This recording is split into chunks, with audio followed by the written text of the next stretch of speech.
ஞானானந்தமயம் தேவம் நிர்மலஸ்படிகாகிருதியும் ஆதாரம் சர்வ வித்யானாய கிரீவம் உபாஸ்மகே. நெக்ஸ்ட் ஜென் டிவி நேயர்களுக்கு அஸ்ட்ரோ கேஎஸ்ஐங்கரின் பணிவான நமஸ்காரங்கள். வார பலன் 12/8/2024 18/8/2024 வரை உண்டான வாரத்திற்கு என்னென்ன பலன் அப்படின்றத பார்ப்போம். அதற்கு முன்னாடி இந்த வாரத்தினுடைய கோல்சாரம் என்ன அப்படின்றத பார்ப்போம். அதற்கு பிறகு இந்த வாரத்தில் வரும் விசேஷ நாட்கள், இந்த வாரத்தில் எந்தெந்த ராசிக்காரர்களுக்கு சந்திராஷ்டிரமம் இருக்குது, இந்த 3 விஷயத்தையும் பார்க்கலாம். முதல்ல இந்த வாரத்தினுடைய கோல்சாரம் என்ன அப்படின்னு பார்க்கும்போது, காலபுருஷ தத்துவத்தின் 2வது ராசியான ரிஷப ராசியில் செவ்வாயும் குருவும் இருக்கா. புதன் சூரியன் கடகத்திலையும், சுக்கிரன் சிம்மத்திலையும், கேது கன்னியிலையும், கும்பத்தில் சனி வக்கரத்தோட, மீனத்தில் ராகு. இந்த வாரம் மாற்றங்கள் என்னென்ன அப்படின்னு பார்க்கும்போது, சூரியன் 17ஆம் தேதி காலை ஒரு 6:15 மணிக்கு கடகத்திலிருந்து சிம்மத்துக்கு போகிறார். அதாவது ஆவணி மாதம் பிறகுறது. இந்த வாரத்தினுடைய ஒரு பெரிய மாற்றம் மாத கிரகமான சூரியன் மாறுறது.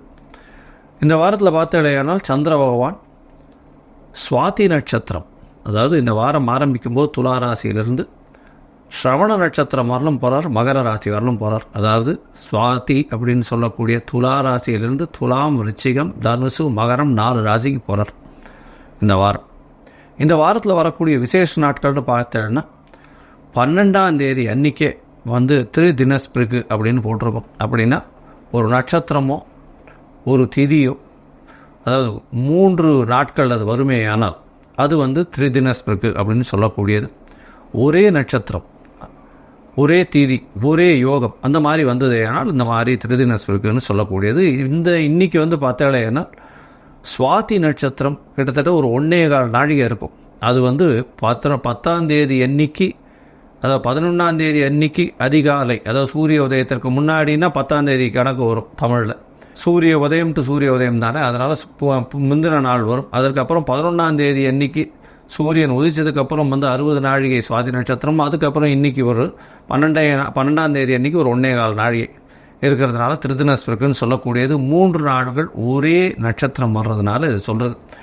இதனால் என்ன அப்படின்னா இது என்ன ஒரு நல்ல விஷயம் பண்ணுறதுக்கு இந்த நாட்களை தவிர்க்கிறது ரொம்பவும் நல்லது. அதாவது நல்ல விஷயம்னா வீட்டில் ஏதாவது விசேஷங்கள் கொண்டாடணும்னா அதை தவிர்க்கிறது நல்லது.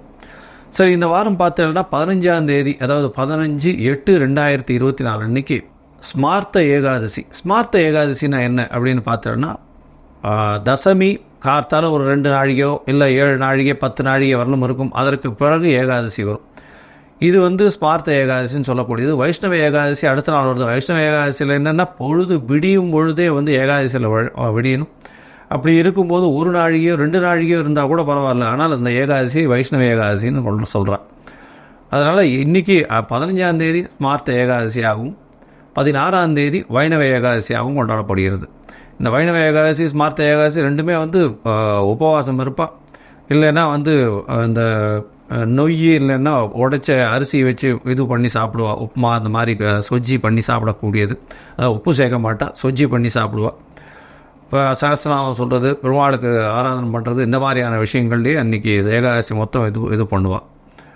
இது வைணவர்களுக்கு மிகவும் ஏற்றமான விஷயமாக சொல்லக்கூடியது. இந்த வாரம் பார்த்தோம்னா 17/8/2024 அன்றைக்கி சனி பிரதோஷம். பிரதோஷ காலம்ன்றது மிகவும் முக்கியமான விஷயம். அது தவிர இன்றைக்கி இந்த 17ஆம் தேதி சனிக்கிழமை கார்த்தால் ஒரு 6:15 மணிக்கு சூரிய பகவான் ஆவணி மாதம், அதாவது சிம்ம ராசியில் வர்றது பெரிய விசேஷம். அன்றைக்கி சனி பிரதோஷம் வேறு, அதுவும் பெரிய ஏற்றம் கொடுக்கக்கூடிய நாள். அதாவது பிரதோஷத்திற்கு வேண்டிக் கொள்ளும் எல்லா விஷயங்களும், எல்லாவித தோஷங்களும் போகக்கூடியது, எல்லாவித கஷ்டங்களும் தீர்க்கக்கூடிய நாள்னு சொல்லக்கூடியது. அதுவும் சனி பிரதோஷம் மிகவும் விசேஷமான ஒன்று. அதுவும் அதாவது சனி பிரதோஷம் சாயந்தரம் 5:45 6:15 வரலும் உண்டான அந்த தீபாராதனை பார்க்குறது சிவன் கோயிலெல்லாம் பெரிய விசேஷமாக இருக்கக்கூடிய காலகட்டமாகவே மிகவும் விசேஷமான நாள். அதற்கு பிறகு 18ஆம் தேதி ஞாயிற்றுக்கிழமை பார்த்தோம்னா ஸ்ரவண நட்சத்திரம், திருவோணம், அதாவது ஸ்ரவண விரதம் வருது. அன்றைக்கி ஸ்ரவண விரதம், அதாவது உத்திராட நட்சத்திரமும் இருக்குது. ஒரு 10 நாழிகை அதற்கு பிறகு ஸ்ரவண நட்சத்திரம் வருது. ஸ்ரவண விரதம் வருது அன்றைக்கி. அதனால் திருவோண விரதம் வைணவர்களில் ரொம்ப பிரசித்தி. அவர்கள் திருவோணத்திற்கு விரதம் இருப்பார்கள். திரு என்ற அடைமொழி கொண்ட 2 நட்சத்திரங்கள், ஒன்று திரு ஆதிரை, மற்றொன்று திரு ஓணம். இந்த 2த்துக்கு தான் வந்து ப்ரிஃபிக்ஸ் வந்து திருன்னு ஒரு உயர்ந்த நட்சத்திரமாக சொல்லக்கூடியது. அதனால் திருவோணத்திற்கு உபவாசம் இருக்கிறது பெரிய விசேஷம், பெருமாளுக்கு நல்ல ஒரு பெரிய ஏற்றம், கைங்கரியம்னு சொல்லக்கூடியது. சரி, இந்த வாரம் எந்தெந்த ராசிக்காரர்களுக்கு சந்திராஷ்டமம்னு பார்த்தோம்னால் மீனம், மேஷம், ரிஷபம், மிதுனம், இந்த 4 ராசிக்காரர்களுக்கும் சந்திராஷ்டமம்னா உங்களுடைய ராசிக்கு 8ஆம் இடத்துல சந்திர பகவான் போகிறது சந்திராஷ்டமம்னு சொல்கிறோம். மதிகாரகன் மயங்கி நிற்க, அதாவது மயங்கக்கூடிய காலம் வேண்டாம். 8ஆம் இடத்துல மறைஞ்சி இருக்கக்கூடிய காலகட்டத்தில் எந்த ஒரு விஷயங்களும் தவறான செயல்களில் ஈடுபடக்கூடிய வாய்ப்பு உண்டு. அதாவது செய்யக்கூடிய செயல்கள் தவறாக போகக்கூடிய வாய்ப்புகள் மிகவும் அதிகம். மயங்கக்கூடிய காலகட்டம். அதனால் புதிய முயற்சி வேண்டாம், வெளியூர் வெளிமாநிலம் பிரயாணம் வேண்டாம், யாருக்கும் ஜாமீன் கையெழுத்து போடாதீங்க, பொறுமையாக இருக்கிறது நல்லது. இந்த வாரம் பார்த்தோம்னா ஒரு ராசிக்கும் என்னென்ன பலன் அப்படின்னு பார்ப்போம். மேஷம் முதல் மீனம் வரை. அதற்கு முன்னாடி உங்களுடைய கீழே, அதாவது இந்த யூடியூப் சேனலில் பார்த்தோம்னா என்னுடைய மொபைல் நம்பர் கீழே ஸ்க்ராலிங்கில் வந்துன்னு இருக்கும். உங்களுக்கு அஸ்ட்ராலாஜிக்கல் கன்சல்ட், அதாவது ஜாதகத்தின் வழியாக ஏதாவது தெரிஞ்சு கொள்ளணும் அப்படின்னு பார்த்தீங்கன்னா உங்களுடைய date, time, place of birth, உங்களுடைய பெயர், உங்கள் தாய் தகப்பனார் பெயர் அனுப்புங்க. முதல்ல சந்தி இருக்கான்னு பார்க்கணும். ராசி சந்தி, நட்சத்திர சந்தி, லக்ன சந்தி இதெல்லாம் இருக்கான்றதை பார்க்கணும். எனக்கு தெரிஞ்சு நிறைய பேருக்கு வந்து 40 வயசு 45 வயசில் வந்து இன்னும் அவள் நட்சத்திரமே சரியாக தெரியாமல், ராசியும் தெரியாமல் நிறைய பேர் இருக்கா. அவள் வந்து துலா ராசின்னு நினச்சின்னு இருப்பாள், விருச்சிக ராசி விசாக நட்சத்திரத்தில் இருப்பாள், துலா ராசியில் அர்ச்சனை பண்ணிட்டு இருப்பாள். அதனால் இந்த மாதிரி நிறைய பிரச்சனைகள் இருக்குது. இந்த சந்தி பார்த்து முதல்ல வந்து சந்தியை இது பண்ணிவிட்டு அதுக்கப்புறம் வந்து உங்களுடைய ஜாதகத்தை போட்டு லக்னத்தை குறித்து அதற்கு பிறகு உங்களுடைய தசாபுக்தி அந்தரம் சூக்ஷ்மம்லாம் பார்த்து உங்களுக்கு உண்டான பலன் என்ன அப்படின்றத சொல்ல முடியும்.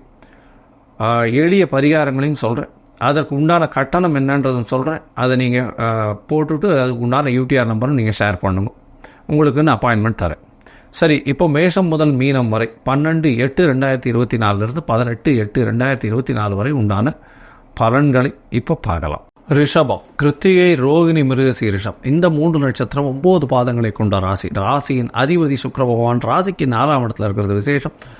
4ஆம் இடத்துல சுக்கிர பகவான் திக்பலம் பெறுறது பெரிய ஏற்றம். இதன் மூலியமாக ஆட்சி பலம் பெற்றதற்கு சமம். அதாவது ஷட்பலங்கள்னு சொல்லக்கூடிய 6 பலங்களில் வந்து திக்பலம்ன்றது ஒரு பெரிய விசேஷம். இதன் மூலியமாக 4ஆம் இடத்துல சுக்கிர பகவானும் சந்திர பகவானும் திக்பலம் பெறுவார்.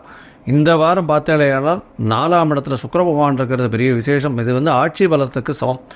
ராசிநாதனே ராசியில் ஆட்சி பெற்று இருக்கிறது பெரிய ஏற்றம். அதை தவிர 7ஆம் அதிபதினு சொல்லக்கூடிய 12ஆம் அதிபதினு சொல்லக்கூடிய செவ்வாயும் ஏற்றத்தோடு உங்களுடைய ராசியிலே இருக்கிறதுனால பார்ட்னர்ஷிப் பிஸ்னஸில் பெரிய ஏற்றம் இருக்கும். பார்ட்னர்ஷிப் பிஸ்னஸுக்கு செலவுகள் கொஞ்சம் அதிகமாக இருக்கக்கூடிய காலகட்டம். புதிய வீடு மனை வாங்கக்கூடிய அபிப்பிராயம் வரும். நல்ல ஒரு ஏற்றத்தோடு இருக்கக்கூடிய வாரமாக இந்த வாரம் அமைய போகிறது.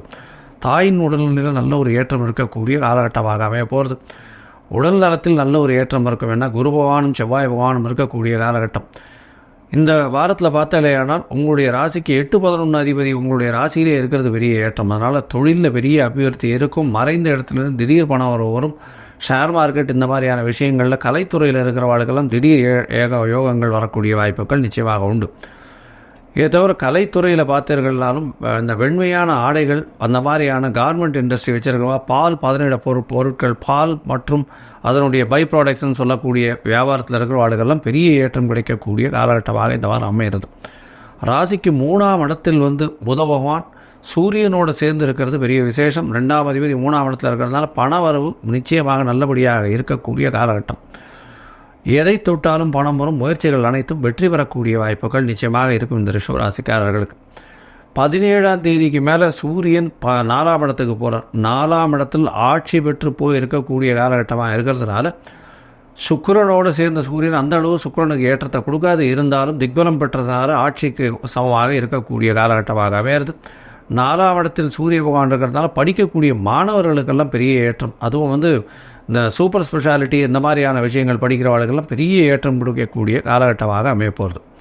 இந்த வாரத்தில் உங்களுடைய ராசிக்கு 5ஆம் இடத்தில் இருக்கக்கூடிய கேது பகவான் மூலியமாக சிறு பிரச்சனைகள் வரும். இருந்தாலும் குரு பகவான் பார்க்கறதுனால குழந்தை பிராப்தி ஏற்படக்கூடிய பாக்கியம் உண்டு. குழந்தை கரு சுமக்கிறவர்கள் கொஞ்சம் ஜாகிரதையாக இருக்கணும். மெடிக்கல் ட்ரீட்மெண்ட்டில் ஜாகிரதையாக போயிட்டு வர்றது நல்லது. குழந்தைகள் மூலியமாக சிறு பிரச்சனைகள் உண்டாகக்கூடிய வாய்ப்புகள் உண்டு. ராசிக்கு 10ஆம் இடம் அப்படின்னு சொல்லக்கூடிய கும்பத்தில் வந்து சனி பகவான் இருக்க. சனி பகவான் வக்கரகதியில் இருக்கிறதுனால வேலையில், அதாவது செய்யக்கூடிய சொந்த தொழிலில் சிறு சிறு தொல்லைகள் இருக்கக்கூடிய காலகட்டமாக அமைப்போகிறது. இந்த காலகட்டத்தில் பார்த்தாலேயானால் உங்களுக்கு ஒரு பெரிய ஏற்றம் கிடைக்கக்கூடிய காலகட்டம். ஏன்னா 11ஆம் இடத்துல ராகு பகவான் இருக்கிறதுனால பெரிய ஏற்றம் இருக்கும். எதை தொட்டாலும் வெற்றி பெறும். நீங்கள் நினைத்த காரியங்கள் எல்லாமே நடக்கக்கூடிய வாய்ப்புகள் நிச்சயமாக உண்டு. மூத்த சகோதர சகோதரிகள் மூலியமாக நல்ல ஒரு ஏற்றம் கிடைக்கக்கூடிய காலகட்டமாக அமையப்போகிறது.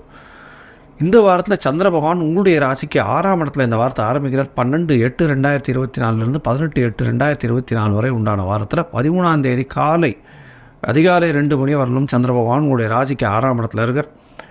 6ஆம் இடத்தில் இருக்கிறது பெரிய விசேஷம். ஏன்னா 3ஆம் அதிபதி ஒரு மறைவு ஸ்தானாதிபதி இன்னொரு மறைவு ஸ்தானத்தில் இருக்கிறதன் மூலியமாக புதிய வேலை கிடைக்கக்கூடிய பாக்கியம் நிச்சயமாக உண்டு. உங்களுடைய ராசிக்கு போட்டித் தேர்வு எழுதக்கூடிய மாணவர்களுக்கு நல்ல ஒரு ஏற்றம் இருக்கும். அதை தவிர உங்களுடைய ராசிக்கு 7ஆம் இடத்துல சந்திர பகவான் போகிறார். சந்திர மங்கள யோகம், குரு சந்திர யோகம், கஜகேசரி யோகம் அமையக்கூடிய வாய்ப்புகள் இருக்குது. இதன் மூலியமாக பார்த்தாலேயானால் உங்களுடைய திருமண யோகம் வந்தாச்சு. திருமணத்திற்கு பார்த்து கொண்டிருப்பவர்களுக்கு கண்டிப்பாக திருமண பாக்கியம் நிச்சயமாக இந்த வாரம் நடக்கும். 13ஆம் தேதியிலிருந்து 15ஆம் தேதி காலை ஒரு 10:45 மணி வரலும் இருக்கக்கூடிய சந்திர பகவான் 8ஆம் இடத்துல போகிறார். அதாவது 13ஆம் தேதியிலிருந்து 15ஆம் தேதி மாலை ஒரு 4:45 மணி வரலும் சந்திராஷ்டம காலமாக இருக்குது. இந்த காலகட்டத்தில் புதிய முயற்சி வேண்டாம், வெளியூர் வெளிவான பிரயாணம் வேண்டாம்னு சொல்கிறோம். ஒருவேளை பண்ண வேண்டிய கட்டாயமாக இருந்ததுன்னா நீங்கள் அருகில் இருக்கக்கூடிய சந்திர பகவானுக்கு உண்டான எளிய பரிகாரம் அப்படின்னு சொல்லக்கூடிய ஒரு 1/2 டம்ளர் பசும்பால் கொடுத்துட்டு கோவிலில் கொடுத்துட்டு போகிறதன் மூலியமாக நல்ல ஒரு ஏற்றம் கிடைக்கக்கூடிய காலகட்டமாக அமையும். உங்களுடைய ராசிக்கு 9ஆம் இடத்துல சந்திர பகவான் போகிறார். குருவினுடைய பார்வையில் இருக்கிற 9ஆம் இடத்துல சந்திர பகவான் போகும்போது நல்ல ஒரு ஏற்றம் கிடைக்கக்கூடிய காலகட்டமாக அமைய போகிறது. 15ஆம் தேதியிலிருந்து 17ஆம் தேதியிலிருந்து 19ஆம் தேதி வரலும், அதாவது 17ஆம் தேதியிலிருந்து 19ஆம் தேதி வரலும் பார்த்தாலேயானால் உங்களுடைய ராசிக்கு 9ஆம் இடத்துல சந்திர பகவான் போயிருக்கார். 19ஆம் தேதி மாலை ஒரு 8:30 மணி வரலும் இருக்கக்கூடிய காலகட்டமாக அமையாது. இந்த காலகட்டத்தில் பார்த்தாலேயானால் சூரியன், அதாவது புதனுடைய பார்வை இருக்கக்கூடிய காலகட்டமாக இருக்குது. தன்னுடைய வீட்டையே சந்திர பகவான் பார்க்கறதும் நல்ல ஒரு ஏற்றம் கிடைக்கக்கூடிய காலகட்டமாக அமையிறது. இந்த வாரம் இந்த ரிஷபராசிக்காரர்களுக்கு ஏற்றமான வாரம். உடல் நலத்தில் நல்ல ஏற்றம் இருக்கும். படிக்கக்கூடிய மாணவர்களுக்கு நல்ல ஏற்றம் இருக்கும். பணவரவிற்கு பஞ்சம் இருக்காது. தொழிலில் நல்ல ஒரு ஏற்றம் இருக்கும். சிறு சிறு தடங்கள் தொழிலில் இருந்தாலும் உங்களுக்கு பண வருமானத்திற்கு பஞ்சம் இருக்காது. லாபம் அதிகமாக இருக்கக்கூடிய காலகட்டமாக அமையப்போகிறது. மொத்தத்தில் பார்த்தீங்கன்னா இந்த வாரம் நல்ல ஒரு ஏற்றமான வாரம். இந்த வாரம் வெள்ளிக்கிழமை அன்னைக்கு அருகில் இருக்கக்கூடிய அம்மன் கோவிலுக்கு போங்க. ஏன்னா ஆடி மாதத்தின் கடைசி வெள்ளி அம்மன் கோவிலில் போயிட்டு உங்களால் முடிஞ்ச அளவுக்கு பால் கொண்டு போய் கொடுத்துட்டு வாங்க. ஏன்னா பால் கொடுக்கறதன் மூலியமாக நல்ல ஒரு ஏற்றமும் மாற்றமும் உங்களுடைய வாழ்வில் நிச்சயமாக வரும். லோகா சமஸ்தா சுகினோ பவந்து. நன்றி, நமஸ்காரம்.